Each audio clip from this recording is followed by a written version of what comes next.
Al escucharte me parece que están unidas, tú me dirás si está unido o no, un interés teórico con una experiencia y con un sentido de ser.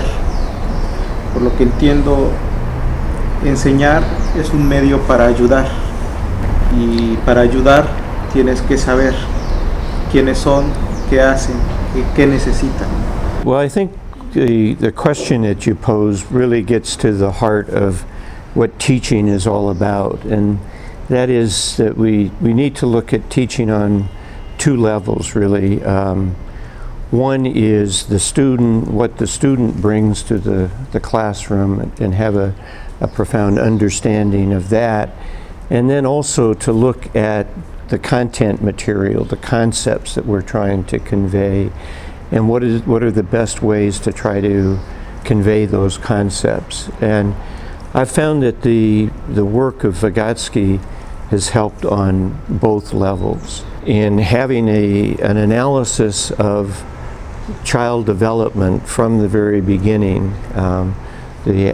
From birth, really, he begins to look at the way that the human psyche is formed, and looks at the process of development, the role that language plays, the intersection of language and thinking, and then looks at times of qualitative change. He puts them at the year of around 1, and then another at year 2 and 3, another when children go to school, and another in adolescence.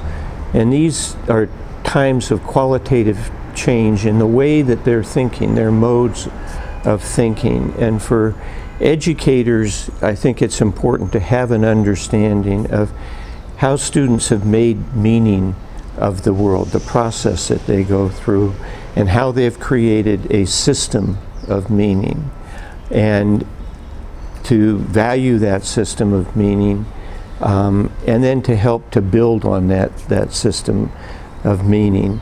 Teachers are looking at just the content and looking at their students really as sort of an amorphous grouping.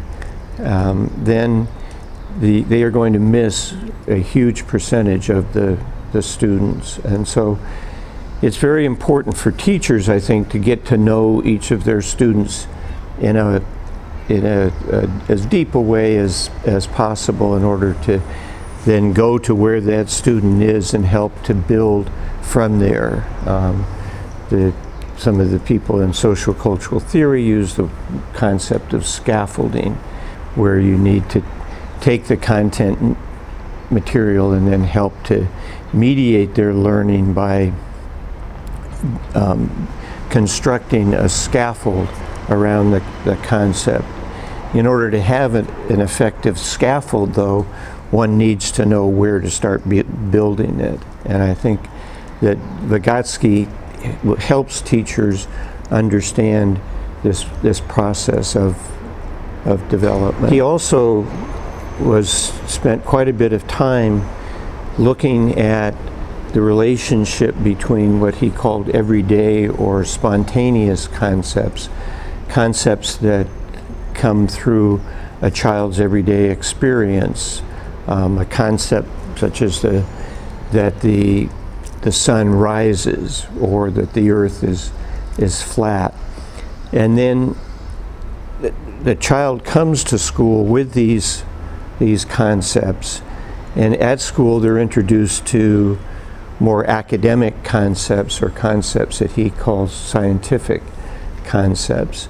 And the art of teaching is really finding out what the students' everyday concepts are, and then helping them to acquire the scientific concepts. And that relationship between everyday concepts and scientific concepts, that gap between the two, Vygotsky calls the zone of proximal development, and that's the notion or the concept for which he is best known. But the everyday concepts provide the ground into which is necessary for the development of the scientific concepts, and the scientific concepts help the everyday concepts develop and transform as well. And so his analysis of that process, I think, is very important. A very quick overview of why I feel his work is very important.